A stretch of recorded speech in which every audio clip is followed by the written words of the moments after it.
The past 2 weeks, impatience has been the deciding factor in the finishing order. Well-known frontrunners Rocco Brown and Martin van Loozenhoort have been taken out in the running in early incidents that have opened the door for Free Shorthorse to run away with a clear victory the 2 weeks running. Will pressure cause the frontrunners to crumble yet again? Will Free Shorthorse continue to be the beneficiary of circumstance, or will he be the victim? And who throughout this field will find themselves getting thrown into the infamous Wall of Champions? Find out here in just a few moments on RaceSpot Friday Primetime, streamed live on iRacing Live as Round 10 of the Formula Renault Series hits the streets of Montreal. Don't go away.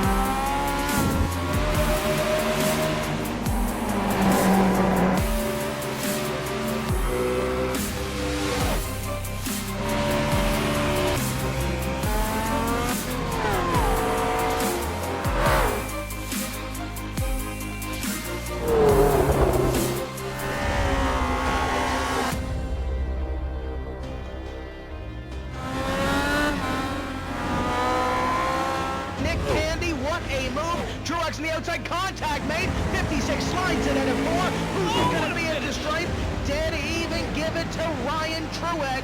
Truex is your winner over Tandy.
Welcome back to Friday Primetime here on RaceSpot TV. I am Randolph Chineth. Joining me in the booth today is Mr. Scott Woodwith, and always working the cameras is Mr. Hugo Louise. And Scott, how are you this Friday? Very good, in good spirits. It's good to be back with the awesome Formula Runners. They always provide spectacular action, and on a circuit like this week, TV and course circuit Gilles Villeneuve in Montreal, this is going to be a real test. I don't think I've ever seen Formula Runners race around Montreal before, so this will be a first for me in terms of seeing it, I guess in terms of a lot of people watching tonight. So I can't really call this in terms of a spectacle. I think some drivers who like Montreal are going to come to the forefront, some guys who like the Formula Runners are certainly going to be up the front too, so this is going to be quite a show tonight, I'm pretty sure. Yeah, Montreal, of course, one of the premier Grand Prix racing circuits in the world, and how's the weather today? I believe it's actually pretty chilly today here in Montreal. The track temperature is the air temperature is rather cool. 66 degrees Fahrenheit, 96 degree track temperature. Clear skies, and the winds are working themselves northerly at about 9 miles an hour. So relatively clear skies, a little windy, and but with those clear skies though, it's going to make for a pretty slippery surface, and a lot of these corners, they're relatively flat in terms of their, there's no real camber to them whatsoever, and they're very, very fast. That's going to make things very slippery. Well, the tricky thing with this circuit is that it is a purpose-built racing facility, but with how close the walls are sometimes, it does make it a lot like a street circuit, and that's the real unique feel this circuit has. Also, a circuit like this, as long as it can be slippery, a key point of getting a good lap around here is the ability to ride the curbs, and there are quite a lot of large curves around here, some larger than others, particularly into that very tricky final chicane where you've got these large sort of mounds on the inside of the corners, and that's going to be really tricky because most of the corners you can within reason take quite a few liberties with the curbs. With that last chicane, you can't do that very much because as all the drivers know, the wall is waiting. The infamous Wall of Champions is there to catch anyone out, champion or not, if you take too many risks with it. So we might have a few guys in there, if they're getting a bit too adventurous onto the brakes, a bit adventurous trying to make a move, that could potentially be their downfall tonight. Yeah, certainly, and of course everyone will want to jump that last curb as much as they can, but like you said, very, very steep, and as you said, that wall of champions is waiting to suck you up like a vacuum, and, you know, once you get into there in these cars, you're basically, you know, that's basically race over. But the fast way is to try to take as much of that curb as you possibly can, so I think I would not be surprised if we have 3 or 4 cars hit that over the course of this event. Yeah, absolutely, and we've got a lot of top drivers in this race and this side of things. Looking at the times that are coming through, first couple coming through, Nick Thiessen pops to the top of the times, Peter Berryman also slips up to the top with a 133.476. Again, so I'm not quite sure what the spread is going to be, but interestingly enough, some of the top drivers who we expected to be turning out tonight, not so much. We've got a couple of drivers, especially Martin van Ludenhoorn's not here, Free Schothurst isn't in the mix as well, but the guys that are going to step up to the plate, I'm expecting guys like Peter Berryman, Bruno De Carmo, Kazuki Umeshima, who is of course a World Championship Grand Prix Series driver in his own right. These are the guys I think, if they can get these hot laps in, they can push themselves towards the forefront. But currently, Peter Berryman on provisional pole, 133.476, at least half a second clear of the rest of the field. Yeah, we saw Peter being very, very quick last week at Suzuka until he was involved in that 3-wide incident with Rocco Barone and Martin van Luzenhoorn that took basically all 3 of them out of any contention. But yeah, like you said, for the most part, our familiar front runners, Rocco Barone, who's been running the past few weeks, he's not here. Martin van Luzenhoorn's nowhere to be found, and Freak Schothurst, who's I mean, he's won a couple of the past 2 or 3 races. He's not here either, so definitely interesting about why those guys aren't turning up. However, we will get ourselves some new winners today. And Peter Berryman, like you said, currently half a second clear of anybody. Well, that's just... hopefully someone can get something for him. Although, looking at the rest of this qualifying, the grid all throughout is relatively close. You know, it's half second from first to second, but from second down to 6th or 7th is only another half a second. So while Peter Berryman, at least in qualifying trim, is certainly clear, he is, everyone else, not really that far away from one another. I'm looking at 3rd down to 15th, separated by a second, so you know it's going to be close in the mid-pack for that sort of, in and amongst sort of the top 10 around the top 15. A lot of really quick drivers that are coming to the front. We've got Dimitri Lazardo in 3rd, quickest 4.223. Maya Reddy as well, the apparently the Indian driver in 4th. Up in the mix. I wonder if he's related to Tarun Reddy, of course he's a real-life single-seats driver. Mika Pavalainen up there to 5th quickest. In fact, actually, Kazuki Umeshima just pops up there to 2nd quickest, 133.404. There's the challenge for Peter Berryman tonight. Then those two are going to be scrapping it out for fastest lap times. But it's so quick. Yuka Savalainen in the mix. Mark Usher's popped himself up into 9th quickest. Also, Yuka Savalainen in the mix as well. There's a lot of really good drivers in the mix here, and like I said, there's going to be some new stars made tonight. Some of the original normal front runners are not here tonight, and because of that, it means that it allows some different stars to shine here in Montreal. Yeah, keeping an eye on Kazuki Umeshima right now. He's running his 2nd qualifying lap, and actually something that was interesting, Peter Berryman's fast lap was his 2nd, so I don't think qualifying's done here just yet, and I think Kazuki might just have something for Peter as he currently works his way through that 2nd of the final chicane and heads down to that hairpin before the long back straightaway here. And I think Kazuki might be able to do something here and get himself up in front of Peter, but we're going to have to wait probably another 20 to 30 seconds here to see. Umeshima weighing his way out of the pit hairpin onto the on back straight, and this is a really good run. You're going to expect a lot of slipstreaming down this here because it's a long straight.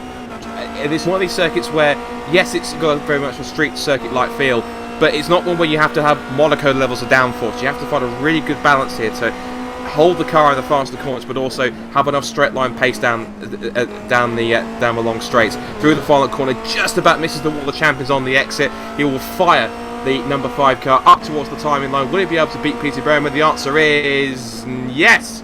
133.163 for Kazuki Umeshima. He goes to provisional pole. At 2/10 clear of Peter Berryman for him, so that's an absolutely fantastic qualifying round for what is the first round that we've seen him here on Friday nights. I'm not sure if he runs a couple of the other series that we do, but this is the first time I've seen him, and he puts himself on pole first time out. Very well done, and actually only 3 drivers in this 33-second bracket. Nick Thiessen barely ticked into it with a 998, but Peter Berryman and Kazuki Umeshima, they're well comfortably within the 33s. Everyone else outside of the 34s by a fairly substantial margin. Yeah, but if you look at how close it is, let's put it this way. 4th down to 24th is separated by just over a second, which I have genuinely either very rarely or never seen in sim racing before. This is going to be an immensely close race, particularly, and hopefully the battles down the straight are going to be some absolutely sensational pieces of overtaking. Hopefully it's not going to get too crazy into the braking zones, especially up into the chicane, up towards the hairpin, but this has got the makings, especially on paper, of an absolutely cracking Formula Renault race. If it's anything like beginning of the season, like Spa-like levels, which of course we can only hope for again because that was absolutely immense, the racing we got towards the end, then hopefully I'm not overhyping it, because looking at the times, this is going to be an absolute barnstormer, hopefully. Yeah, you talk about the chicanes here, and I think this turn 1 chicane is actually one of the most dangerous on the entire circuit. A lot of people talk about the, turn 12 and 13 complex, or, occasionally turn 3 and 4 people will chat up. Well, actually, basically the entire run from turn 3 to turn 7 can be a little sketchy. But I think in terms of starting the race, I think this first sector here, and specifically these first 2 corners, are almost Monza levels of just kind of sketchy. Just the width and how narrow it gets on that run down to turn 1. And do you think we'll get through this here cleanly, Scott, or how do you think it's going to go? With as close it was in qualifying, I'd be pleasantly surprised if we do, but I wouldn't be surprised if we do get 1 or 2 incidents. With the field sort of bunching down that close to the first couple of corners, it's a very, very finite run down towards that, but of course through turns 1 to 4 is going to be immensely difficult. Yeah, going down your starting grid right now, Kazuki Umishima, as we talked about, put it on pole with a 33-1. Starting next to him will be Peter Berryman. Renault 2, Nick Thyssen and Dimitri Lazador. Renault 3, Bruno De Karma and Mayer Reddy. Renault number 4, Mark Usher and Yuka Savaline, excuse me. Renault 5, James Opener and Michael Laminor, and we're going to get the rest of the qualifiers on your screen right now. And Scott, like we just said, it's a narrow run. Will everything go cleanly? Do you think Kazuki will manage to get himself a good jump? He's very experienced. He's a world championship racer, so he's experienced the starts, of course, and something like a more powerful McLaren car. But I think the guys are about to grid up, so Berryman's going to possibly get a good run. Revs are going to rise in a minute, so I think we're all set. Let's find out. Lights are out on the grid, and we're going right now. Kazuki Mishima, he's trying to give himself a good launch, and that's exactly what he does. He's going to have basically clear track as he goes down into turn number 1. Peter Berryman alongside, he's going to be relatively clear as well, but they're 3 abreast alongside, Scott. Yeah, excellent start from Mishima. He covers the line off well. Berryman's down up to 2nd place. Thyssen's down to 3rd. The Spencer Lazzaros, they charge up towards 3 and 4. Mayer Reddy's also up there. He's just in front. I think that's Miko Pavline's dropped a couple of spots. He gets very sideways, and we've got a spinner already in the mid-pack. That's run up down the order. I think it might be Yuka Savaline possibly now. He's still going. That's David Gimeno-Bo. He spun going through that second chicane complex, and it doesn't look like there was really contact there. It looks like he just sort of lost it on entry of turn 3 and 4. Holding on for the time being already. Mayer Reddy is starting to defend from Mark Usher as they come back down towards the complex. Usher switches to the inside.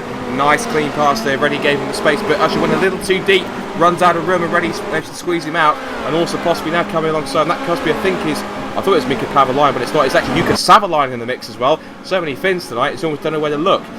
We've got James Obernier a little bit further back as well. So I was trying to work out who is where, in fact, actually. As Ayrton Dumont's actually come up well. He started back in 12th position. He's sort of around, up in the top 10 now as they charge down the casino straight for the first time. Watch this. This is where slipstream battles are going to be aplenty here tonight, down up towards the very, very tricky chicane. But Umishima looks as though he's got a pretty... I see he had a decent gap, but he's been charged down already by Peter Berryman. The leaders come up towards the end of lap number 1. Already it's Umishima and Berryman breaking away, and this could be a battle that possibly goes on all race long as they're starting to at least pair off, as Berryman now looks possibly to the inside up towards turn 1. Can't get it done. Umishima switches towards the inside and holds the run through turn 2. Those front 2 runners, they have about a 2-second gap to Dimitri Lazador, who currently runs in 3rd. He actually took that spot away from Nick Thyssen. As right now, Umishima's under attack going into 3 and 4, and Peter Berryman's going to make a fantastic move. He's going to get that lead move done going through turn 4 as they head through the turn 5, 6, and 7 complex. Fantastic move by Peter to get himself to the point. And that was very poignant. He managed to get the undercut off the exit of turn 2, forced himself alongside, and because he had the inside line for turn 3, he just simply held his line, forced Umishima to decide exactly where he wanted to go. He forced himself out and had to brake and get himself out of the battle, and that put Berryman up in there. So that was a really decisive pass for Berryman to get that move done early on. Already we've got Lazador and Thiessen next to tail, with also Bruno De Karma, who's been in and around the top 5 in quite a few races this season. He's been a perennial front runner and up and around the mix and always there to try and pick up the piece. I think he did so at the Nürburgring when we had Gavan Kini and Martin van Loosenal have an early misdemeanor in that race. Mayer ready in 6th position now, doing well in the number 3 car, and we've got Savalainen, Usher, Dumont, Pavalainen, Lamoureux, this long train of cars which is being led by Savalainen in 7th position. So we could be seeing some great passes down towards the final chicane, but so far at the moment it seems that Umeshima is going to try and keep chase with Berriman, but now Berriman's got that clear space. He seems to be trying to pull away in this early laps. Yeah, he certainly is, and he's got himself a bit of a gap right now. They come across the line. It's stretched out to about half a second, and that's very good because that's going to break that draft just a little bit. But like you said, looking back down here, starting around P8, back to about P17, 18, 19, it's just a queue of cars just, all within about 3 or 4 tenths of one another. And this is absolutely fantastic and something we've seen absolutely all championship long. As we got a bit of smoke going into turn 1, think that was just someone locking up. Doesn't look like there was any incidents, no contact to speak of. As Mika Pavalainen actually going through the second chicane, he gets very loose, able to save it again. We saw him get very loose that first time around. He got away with it, just got away with it again. He's going to have to be careful because like you said in the pre-race, these Montreal walls are very, very close. Yeah, and also, even though you can try and ride the curbs, again, not one to take too many liberties with, because if you do, they will bite you, and they will bite you hard.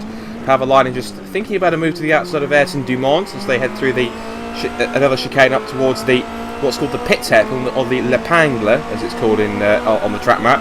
Pavalainen lining him up now. This is for 9th position, sweeps towards the inside. It'll be a slight braking duel into the hairpin. Dumont does give him the room. Pavalainen's got the grip on the inside, uses the curb to hook him round, and on the exit they're pretty even.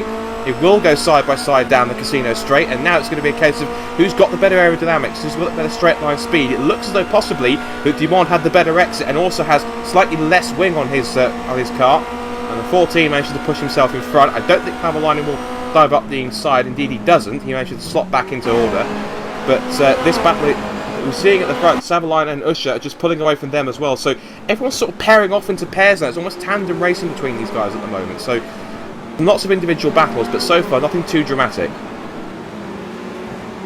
Yeah, overall it's relatively easy racing at the moment. No one pushing really too hard. Everyone's just sort of seeing what everyone's got. Although right now going through turn 3 and 4, I think Peter Berryman or Kazuki Mishima, one of them just scraped the wall. I'm not sure which it was. I just heard that someone did it, and it was definitely one of them. So they're going to have to be careful going through that complex of corners. They don't want to make a mistake like that to just end their race, a silly mistake such as that, especially not on a big broadcast race on Friday. As looking behind right now, Dimitri Lazador is actually doing a good job, able to break away from Nick Tisson just a little bit, who's currently under attack by Brito de Carmo. So, and Dimitri, I'm sure, wants to get that job done, wants to get away. He doesn't want to be under attack by these 2 cars behind. He wants to try to reel in Kazuki the likes of Kazuki and Peter, although I'm not sure if he's going to be able to do it. Yeah, it's a pretty tricky one. Like, so Brito de Carmo, he's always one. He's a very, very capable racer. We do talk about it, and he's there to he hovers around sort of in amongst the top 5 and the top 10, and he's always there or thereabouts, and always improving race by race. So he's always a real opportunity. He seems to pick up the pieces when things go wrong for other drivers, and that's not a derogatory term when I say that. In terms of he's an opportunist, he picks up on when other guys make mistakes and others fall foul, and that really puts him in a good stead in terms of picking up solid points, consistent points finishes, and that's what sees him fairly high up the point standings in this championship. And he's just sitting there waiting and sitting there thinking, okay, Dimitri and Nick are just going to battle amongst themselves. I can just sit here in 5th position. I've got the pace over 6th place Mayer already, who's in a bit of no man's land in himself and has pulled away from Savalainen and Usher. He just needs to sit here and think, right, you guys scrap amongst yourselves. The second there's a bit of a misdemeanor between the pair of you, I'm straight on you, and I could be into 3rd places. So he's playing the smart game. He's one of the smarter drivers out here in terms of thinking exactly how long he needs to run and how close he needs to run to get further up the field. Yeah, we've seen Bruno obviously in several races here over the course of this championship, and he's always there just at the tail end of the top 5. He's never really battling for wins, and like you said, those times when the leaders have made their over-aggressive mistakes, he's been a huge beneficiary of that. Looking back, Mayer already able to run away from Yuka Savalainen, who's actually managed to pull a pretty sizable gap over Mark Usher over the past couple laps. Been a couple, about 4 or 5 tenths quicker every single lap. And Mark Usher actually going through that turn 8 and 9 complex, got very, very loose on entry, managed to reel that car back in, and driving on a track like this, I don't know if it's just me, but I would not want a car that's slippery and slidey all over the place with walls that are so close. No, this is one of the dangers, of course. With this circuit, usually with lots of high-speed corners, this is going to mean that these tyres are going to be really sort of warming up quite quickly. So exactly what you mean. Effectively, you want good tyre temperatures, but with the temperatures as they are, look at how they are at the circuit. I mean, look at what they are at the moment. We've got the track is 96 degrees Fahrenheit, so it's a fairly hot track for this race. That means that, yeah, the tyres are going to start to overheat a little bit more, especially with these Formula Renault cars. They produce fair amounts of downforce. Sorry to interrupt. We have a car in the Wall of Champions already. Speed number 16. I was going to call to it just after you were done with that point. Going through that final chicane there, Boss Slob was getting passed on the outside by Dylan Vandenberg, and that final chicane, it just narrows up. Dylan got thrown into the outside of Bass, and both cars wind up into the Wall of Champions. One car ended up upside down. That's Cesar Armengood. That's just an absolutely huge 4 or 5 car incident going through that final chicane. Yeah, I was watching it back. Everyone's just getting 2 or 3 wide on the exit, and that one car that went up in the air. That's a real shame. But again, that's the danger of this sort of circuit. We said there's going to be a couple of the drivers that are going to be taking liberties up into the chicane, just trying to get 2 or 3 wide on the exit, and that's exactly the example of what can happen. So those guys have had their race ended prematurely, and again, one guy will point the finger at the other, vice versa. So it's something they have to talk out. But at the end, it's unfortunate we've got 2 guys missing, and what's already proved to be a very close race. So it's a shame, but unfortunately, it's one of those races we have to say that unfortunately that is racing. Yeah, and that's one of those parts of the track where you definitely don't want to be overly aggressive because, I mean, it just narrows up so much that if you get it wrong, it's absolutely, a huge mistake. It's actually someone out there who's having problems right now is Mark Usher. He's been running about 7 to 8 tenths slower off the pace of Arden Duma, and is currently behind him, and Arden actually has a huge run as they go into the final chicane. Arden's actually going to have that done before they even get on the brakes, nonetheless, in the braking zone. So something's happened to Mark Usher. I'm not sure if maybe he tapped the wall somewhere and has a little bit of aero damage. It's actually, he gets himself a sizable run coming out of that final chicane complex on Ayrton, and I think he might be able to make this move stick going down into turn 1, and he's gonna try to make it stick, but he hiccups a little bit on the inside there. Yeah, he's going to try and cut the cutback on the exit at turn 2, and he's going to try and get the better exit, but doesn't seem as though he's managed to pull it off. Ayrton's there, although he does think about it again. He just puts himself on Ayrton's mirrors through turns 3 and 4, and that's a key tactic sometimes for some drivers. They don't necessarily dive for the overtake, but they kind of feint to the left or feint to the right, to the inside of the corner, just to try and distract the driver in front, to cause him to lock up, miss a braking point, to touch the outside of the circuit and possibly twitch the car sideways by getting it loose.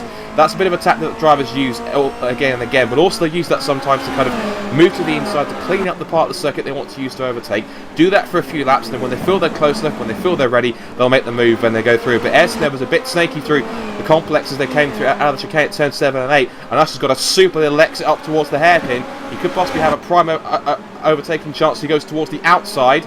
He's going to try and get the cutback on the exit of the pits hairpin. He does go a little bit deep, slightly misses the apex, but gets the late exit as they come back onto the straight, and that seems to really fire him off onto the casino straight, onto the back straight down towards the chicane, with a great run in the slipstream. So here comes Dimon. Which way will he go trying to defend? Usher's moving this way and that, up towards the chicane. It'll be a battle on the brakes if he can try and make a move. Instead, he decides he's going to sit back for the time being and will just hold on, but he'll try and get another move down towards turn 1 like he did last time, this time around a lap ago.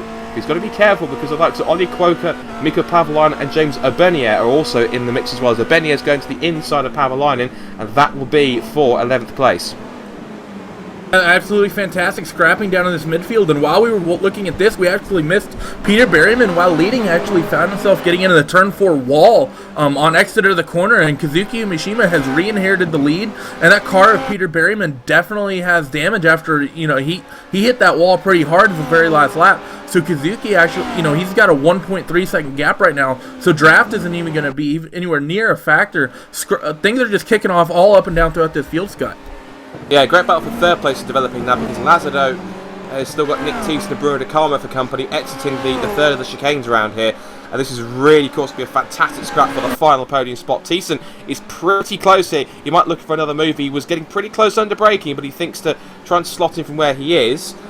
Quoker's talking a little bit because he seems to be a little bit sort of away from. He must have made a mistake at some point, because he's just ahead of the battle between Pavalainen and Urbenier as Pavalainen goes deep.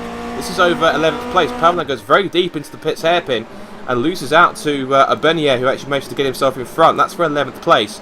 And the next target's going to be Ollie Quoker, but Quoker's now to the back of The battle now is going on for 8th place because Usher's really dropped off. Croker with a super run up towards the chicane. Side by side, Croker will try and get the run under brakes as they head towards the first part of the right-hander. Croker's got his nose in front, and Croker's almost through. No, he's not, because Usher sticks it around the outside and says, don't think so, Ollie. Go to the outside and try and find another way around, buddy. Side by side down the pit straight. Croker's got a much better run this time and tries to get the cut back as they head back up towards it, but they've got to watch out behind because Bernier, Pavlina and also Lamoureux's not too far away as well. Side by side again through turns 1 and 2. Usher holds on to the place. Croker's sideways and almost gets loose. Here comes James Bernier trying to make a move as well. This is only over the bottom end of the top 10 and they're fighting this hard. It's brilliant. Absolutely fantastic scrap between these two. Ollie Cloak is pushing very, very hard, and absolutely fantastic defensive driving there from Mark Usher going into turn 1 and 2. He managed to defend that spot on the outside, which is something you don't normally see, and that's where it actually gets pretty slippery, and they actually got very, very close. You know, if either car had been about forward or back by about a foot, they actually would have touched tires, just how close they were. So absolutely fantastic racing, absolutely fantastic driving that they managed to get that done cleanly. Yeah, this is one of those fantastic races where the Formula Renault always provide a fantastic spectacle. There's a couple of guys in the chat saying, I'm not sure why they call this race a street circuit. It's a tricky one in terms of, it's not sure it's really a definitive street circuit. It's a case of, it is a purpose-built facility. It's on the Ile Notre Dame. It's on a man-made sort of island. But the reason why it's made similarity to a street circuit, as we said, is because a lot of the walls are very close to the circuit as you would find in a street circuit. So a lot of things going on that side of things. As they come up towards the end of what is now looking to be lap number this is lap number 10, it's lap number 9 it'll see. This battle's still going on, raging away for what looks to be for sort of 9th, 10th, 11th downwards. Croker now is currently at this point in time sat behind in 10th, but Bernier's in the mix. Pavline also watch for the number 11 just behind those guys at the bottom end of that queue. That's going to be Lamoureux, but just behind them there's actually a really great scrap going on behind. It's got 2x2 hurrah down towards turns 1 and 2. This is Baz Slob and Mark Ursel with looks to be as well Nicholas Landau and Antti Lavoska as well. These 4 cars are all having a great scrap as well, and this is down between positions 14 to 17. This is the great thing about the Formula Renaults. It doesn't matter where you are, towards the front, in the rear of the field or in the mid-pack, you've always got someone to race with. It always provides great close action, and that's why we love them here. And this first championship, it seems, has been absolutely incredible this season. It's been an absolutely exciting first season of this championship, you know, and it started off with that amazing racing we had at Spa, and it's just carried through the entire championship. You know, we haven't had quite the last lap scraps that we saw at Spa, but we've just seen all race long just scraps happen all up and down the midfield, whether it's leaders getting into each other or battling hard or things happening in the mid packs. That it's just been absolutely fantastic all 10 weeks. And it's a credit to the amount of work that iRacing have done to get this car in, because ever since it was released, everyone's been raving about it. Everyone's been saying that the Formula Renault is, to some people's opinions, one of the best cars, if not possibly the best car they've ever driven in Formula Renault. Not everyone has that opinion, only some people do this, but a lot of people have really been singing its praises, and it's produced absolutely sensational racing across the board, whether it's in private races or especially in this official championship. But back towards the front, Bruno De Carmo has put himself up into 3rd place now, so looks as though we have, again, apologies if I missed it, but we've lost Dimitri Lazardo in the mix, so he's now, he appears to be out of the race it seems, or he's out of the race unfortunately, so apologies that I missed that. That's my own incompetence for missing that one, I'll admit. But Bruno De Carmo now, again, we said he's really opportunist. He manages to put himself up towards in places where guys actually really do have problems. So he's managed to capitalise where Dimitri Lazardo had the issues, and he's up there in the podium place. And he's not being allowed to have it easy, because Nick Thiessen is just keeping there in the mixes thinking, I'll just stay here and just see what's going on. And you may have been watching me earlier on, but now roles are reversed. So just race carefully, Bruno, because if you make a mistake, I'm straight on you. Yeah, and the thing about Nick, I think, is he won't be quite as susceptible to such an easy or little mistake that a lot of other drivers are. Obviously, he's that Gathering of Tweakers driver, and he does a lot of the endurance racing, so he's used to having to drive for long amounts of times without making a lot of mistakes. Now, obviously, we saw him at Suzuka last week. He actually made a mistake through the second Degner and actually saw himself go into the wall. So maybe I contradict myself slightly, but Nick is generally very, very patient, and he knows how to just sort of sit, and he knows how to just stalk. And Bruno, I think, even though Nick isn't overly aggressive, Nick will make a move if he thinks the door gets open just a little bit, and Bruno's going to have to be careful to not hiccup and open that door whatsoever. Absolutely agreed. And just looking back, they've got a great scrap for P11 going between P12, so between Michael Lamoureux and David Soranzo up towards the far chicane. Lamoureux gets his nose in, so Soranzo gets his nose in front on Lamoureux, and that's another place gained up to P12. It's just in front. It's still going side by side again. That's Quokka and Usher going up side by side. This is for 8th position into turn 1. Usher up now on the outside, Quokka on the inside. Quokka's forced the issue, push Usher out wide onto the curb. And this now gives him the proper opportunity. But Usher's going to try and come back and up towards turn 3. They almost touch. They get squeezed together up towards 3 and 4. But Quokka's got the line and holds onto the place. But Usher's got a great run off turn 4 over the curves up through 5 and 6. This is a great scrap between these two up towards it. And Usher's got straight around the outside. Gets the inside line up towards turns 7 and 8. And Usher's got back through it. And if they're not careful, here comes a Bernier in the mix as well. And Bernier tries to go around the outside of Quokka. They almost touch again up towards the bridge at the end of 9 and 10. Great racing again in the Formula Renaults as they come up towards it again. Also watching us Mika Pavalainen under brakes, and somehow they haven't all hit each other. This is absolutely sensational. An absolutely fantastic pass there by Mark Usher to get that done. He basically did that from the outside of the second part of that turn 6 and 7 chicane, and really that's where you don't want to be, just because the way turn 7 is. You want to be on the inside for that part of the chicane, right at the outside. But absolutely fantastic driving by Mark to get that job done. Also fantastic driving by James to get himself out front, and well done by Ollie to get himself back in line cleanly, because it was very, very tight as they were breaking into that turn 8 and 9 complex with Mikko Pavalainen, and Ollie was just barely able to squeeze in. So absolutely well done by all around to get that done cleanly. Now Mark Usher under attack though by James Orbenauer, although not quite close enough to get that job done just yet. Yeah, Orbenauer, if I pronounced that incorrectly, I apologise, but Orbenauer coming under attack from Quokka, and Quokka's again, he's not finished with these side-by-side duels, he really is favouring it, but now it's Quokka this time going to the inside, and again, Orbenauer manages to hold the outside line. He's possibly going to be forced into a mistake here. Quokka really seems to be really good at setting these guys up in terms of putting, okay, this is the line I want to take, you're going to take the opposite line, and I'm going to try and get around you any way I want to. He's almost like he's forcing the guys to race exactly how he wants them to race, rather than trying to race towards the position that they're running. So if that made any sense whatsoever, probably didn't, but there you go. But Quokka's now had to sit back now. He's holding on to 10th position ahead of Pavalainen, and also the very fast David Soranzo, who's actually managed to drop Lamoureux pretty quickly, and he's now right onto the tail of this battle that's going on for sort of 8th down to 11th, so he really is putting himself into the mix. Meanwhile, Usher's managed to try and check out a little bit up the road. He's a couple of seconds in front of this now quartet of cars that are scrapping. Just quickly, we shouldn't also not count out, of course, our leader, because Kazuki Mishima, since he got back into the lead, has decided that he wants to spread eagle the field in the front, because he leads now by 5 seconds, and he's going to come up to end lap number 13. Berriman's now back by 5 seconds, and then we've got this battle that continues to go on between Bruno De Carmo and Nick Thiessen over 3rd and 4th place. They're still scrapping, but De Carmo holding station, Thiessen just holding patiently to see if Bruno De Carmo makes any form of mistake. Yeah, Nick Thiessen's just there, sitting there, stalking Bruno, and, like you said, Peter Berryman, since hitting that wall, he's just not had anywhere near the pace. He's been 7 to 8 tenths off the likes of Kazuki, ever since, and that's one of the big risks of racing here at Montreal, and that's why a lot of people call it a street course. Actually, Peter just got into the wall again, going through the same corner. It's just, such a small incident here. It has all the characteristics of a street course. You get a corner exit just a little bit wrong. You push maybe, at most tracks, what might be 2 to 3 inches over the line that marks the track, the racing surface, and you don't put 2 wheels off the track here. You just basically put the car into a wall.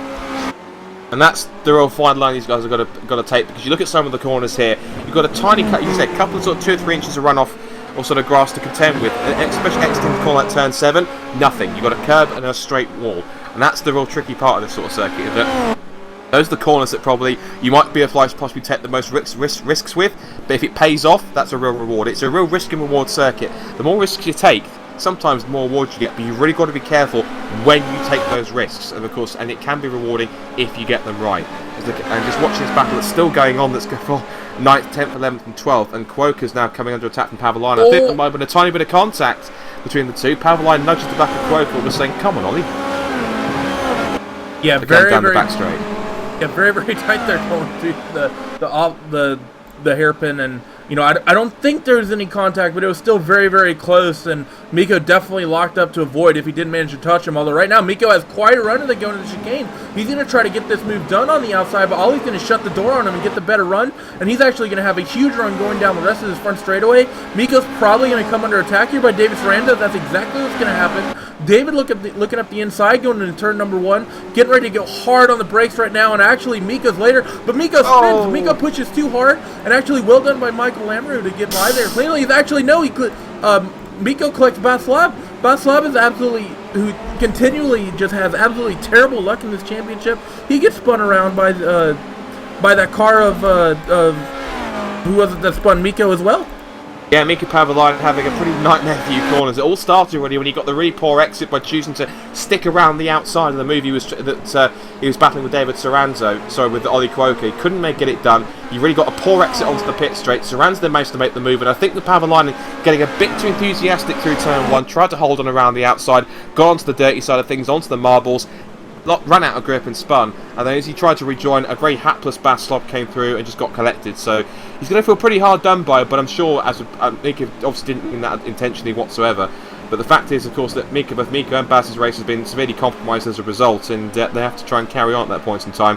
But it seems as though that everything's starting to get a little bit more spread out as we come towards the final couple of laps. The gap is still at the front, 6.2 seconds between Umeshima and Berryman. He's now on his 16th lap out of 18. Bruno Carmo has now dropped Nick Thiessen quite substantially, in fact. Is that a mistake for Nick Thiessen we didn't spot? Because Thiessen was 4th, but he's now dropped behind Mayer Reddy and Yuka Savalainen. He's back down to P6, so apologies that there's a mistake that we missed from Nick Thiessen, but he's dropped out of a potential podium battle here. Yeah, Nick Thiessen is absolutely struggling for rear traction right now. He actually spun that last lap going through turn 6 and 7. It wasn't, he basically just took too big of a bite of curb, and going through turn 6 and 7, it's not like it's a big sausage curb. He just lost it's just very, very slick, and he just took a little bit too much of it. The car just spun, and actually going through turn 1 and 2 and a bit through turn 3 and 4, he's also very, very, very twitchy. So I think that car is absolutely struggling for rear grip right now. What's up, Scott? So Mark Usher in the wall at turn 3 and 4. I thought he was going pretty slowly. I think also possibly Ollie Quoker's in the walls as well. Mark Usher out from what was 8th position. I'm going to quickly have a look back at that myself and see what happened, because I heard him, and he clipped the wall on the exit of turn 4. That's what it was. He clipped the wall, got sideways, and then Obanai got through, but he made contact with Ollie Quoker, and Quoker thought about he got away with it, but both cars are carrying suspension damage. Both cars appear to have their races severely compromised. I'm not surprised if Usher's straight away just pretty much parked it, but yeah, in fact, Usher is out of the race. Quoker is still going, but he still has, I think, some substantial damage. He's coming under attack, I think, from Michael Lamoureux, and that was, I think, over sort of 11th or 12th place. So Quoker compromised with damage, but Usher is out of this race in the last couple of laps, and that's a real shame, because he was having some great battles, but unfortunately, his innings ended the bang. Yeah, and as you can see, Ollie Quoker very, very damaged now as they come down this back straightaway, and, well, that car of Michael Lamoureux, he basically made it look easy. There's basically nothing Ollie can do now in terms of top end or acceleration. He simply has too much drag now with all that aerodynamic damage, and actually he pushes very wide through that last chicane, almost catches that wall, which would have simply compromised his issue even more. So absolutely heartbreaking for Ollie Quoker, someone who's been racing absolutely, as hard as he has all race long and getting it done as cleanly as he has been, to have these issues and, to have essentially what is race-ruining damage in the final stage of this race, as we currently have 2 laps to go. Yeah, and at the front, we almost haven't talked about him too much, because effectively we haven't really needed to, with all due respect. Kazuki Umeshima had the battles early on with Peter Berryman, but he's managed to pull away quite substantially through the pit hairpin. He comes for the penultimate time, and he'll manage to charge onto the casino straight. And of course, he'll be one of many drivers in action this weekend, of course, on Race Spot TV when the World Championship Grand Prix is, I think I've got that right, haven't I? It is this weekend. We've got Spa-Francorchamps that they're preparing for. That's not this weekend. This weekend is the Blancpain GT World Championship Endurance Series. Yes, you are correct. My apologies and my confidence there. So yes, it's Blancpain this weekend, but of course he'll be in action next weekend.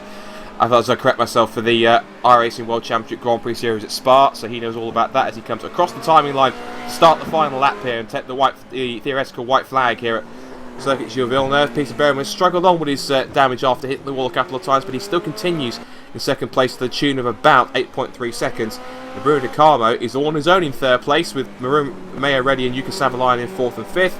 Nick Thiessen's recovered in 6th position. Ayrton Dumond has run away in 7th.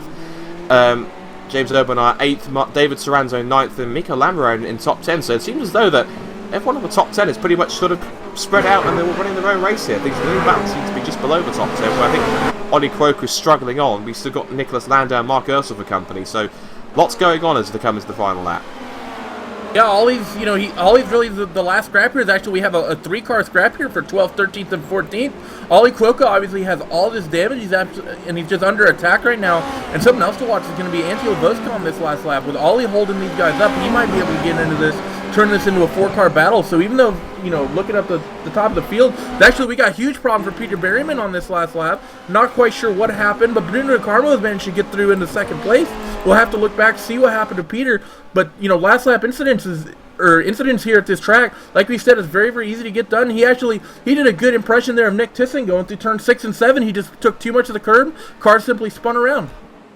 Yeah, it's rather unfortunate, and we'll look at that in a second, but I believe our leader is coming through the final couple of corners to win the race here at Montreal. Brilliant drive from Mimishima. Fantastic job. Absolutely well done by Kazuki. Absolutely, basically got himself out front, and Peter had that little mistake earlier in the race, and he basically ran away with it. And then Bruno De Carmo, like we talked about, being the beneficiary of circumstance, he just runs a good clean race, comes home in second place. Peter Berryman, absolutely unfortunate for him. Incidents just took him out of this one. He's going to come home third. Mayor Reddy, absolutely fantastically driven by him, comes home fourth. Yuka's going to be coming home in P5, and after starting ninth place, he has to be happy about that one. And also interesting, Yuka Savalainen with rear wing damage I can see on my screen. So he's obviously had to struggle the last couple of laps with, or I don't know how long in the race, with damage. Oh, we got a big incident in the last corner. We got a car spun in the last corner. Mark Ursel, we haven't seen it all race long.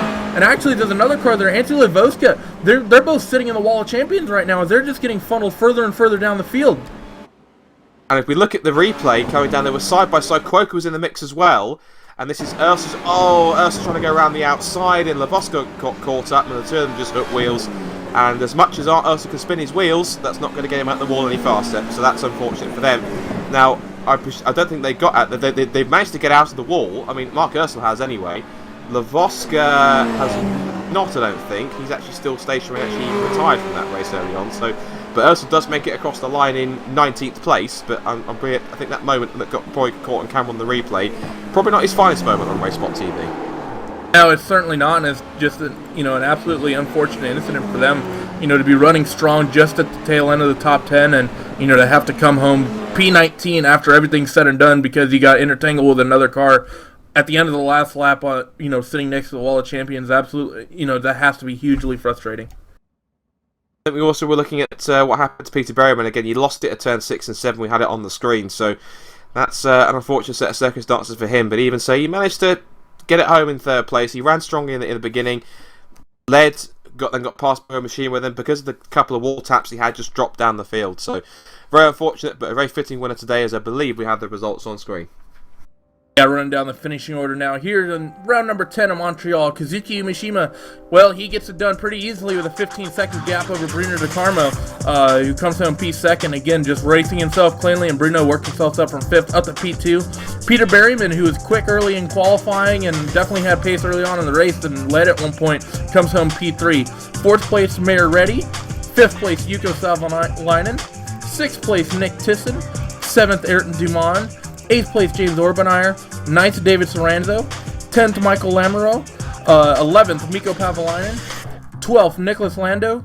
13th, Ollie Quokka, someone who's absolutely an exciting driver to watch here in the tail end of this race. 14th, Bas Slob. 15th, Scott McIntyre. 16th, Joel Guez, someone we really didn't talk about all race long, actually. He was, just was sort of racing by himself all race long. P number 17, Alexandre Valit. 18th, David Gamuno Bo. 19th, Mark Ursel. 20th, Antti Lavoska. 21st, Mark Usher. 22nd, Dimitri Lazador. 23rd, Dylan Vandenberg. And 24th, Cesar Armengard. And Scott, that was a pretty exciting round of this championship, I think. Yeah, good battles. Montreal did not disappoint. Fantastic racing fall involved. Again, a very dominant win in the end for Kazuki Umeshima. But again, that guy Bruno De Carmo, who said time and time again, he is ever the opportunist. He's the one that really is cool, calculated, keeps out of trouble, and picks up the pieces from the guys around that fall off. Peter Berryman had issues. So did guys like, the other guys in the mix, Yuka Savalainen as well, Nick Thiessen, and the other guys around like Mika Pavalainen, Ollie Quokka. Mark Usher, all these guys that had issues, he really got himself up there in the mix and actually made the most of it. Brilliant drive from him. And Peter Bowman struggling home for 3rd place.